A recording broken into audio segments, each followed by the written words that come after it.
Let's go to another studio in Canberra now and catch up with Liberal Senator Sarah Henderson to get some reaction to that. Sarah, you'd be pleased about that, won't you?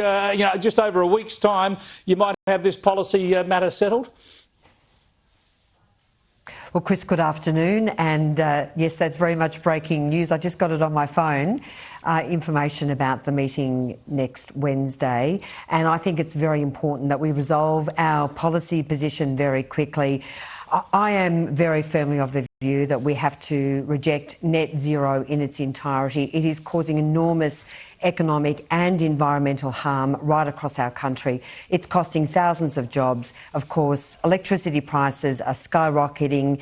It's doing nothing for global emissions, and our energy grid is becoming more and more unreliable. So I really hope, and I would commend Chris, there's a wonderful bit of work done by the Nats, by the Page Research Centre, delivering a high energy Australia.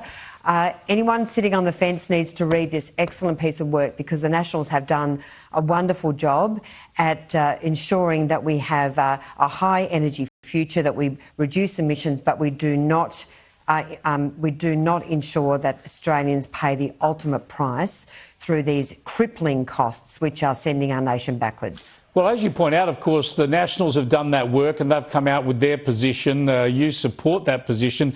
That's the only option for the coalition, isn't it? The Liberals have to match that. Otherwise, you're going to have the coalition falling apart and a complete shambles on the non-Labor side. Look, the Nats have done an incredible amount of work, and I really do commend them. They've really identified the enormous harms that are being caused, particularly to regional Australia. So 95% of emissions reduction is actually being delivered through various schemes applied to farmers and land and the like. While Labor's ridiculous targets, the 2030 emissions reduction target and the 2035 target, are a nonsense. We're not going to get anywhere near reaching them. We're not going to get to net zero. The whole thing is really a joke as far as I'm concerned, and we need to focus on the fact that we are blessed. We are a resource-rich country, Chris. We are blessed with incredible deposits of coal, of gas, of uranium, of critical minerals, and we need to make the most of it in this country. And we're unique in the world. We're not Europe. We're not the UK.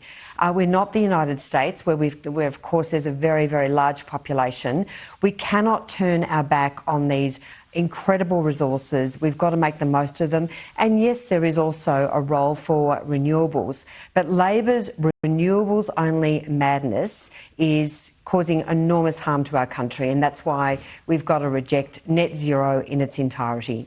I want to get your reaction to those ABS figures about the size of government expanding. Another 21,000 federal public servants, $41 billion bill. This growth in public servants and their wages is far outstripping the population growth in this country and inflation in this country. Therefore, it must be driving inflation.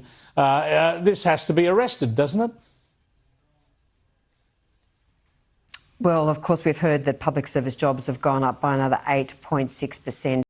The spending is out of control, and of course that is driving higher inflation than we should otherwise have. And as we know, Chris, we're spending, would you believe, $50,000 in interest payments a minute in this country because of Labor's $1 trillion debt. They are not managing their spending, and that has to be, really Labor's got to explain what they are going to do, because how are they going to pay for this? How are they going to continue this trajectory, which of course is impacting on everyday Australians, including on the cost of mortgages and of rents?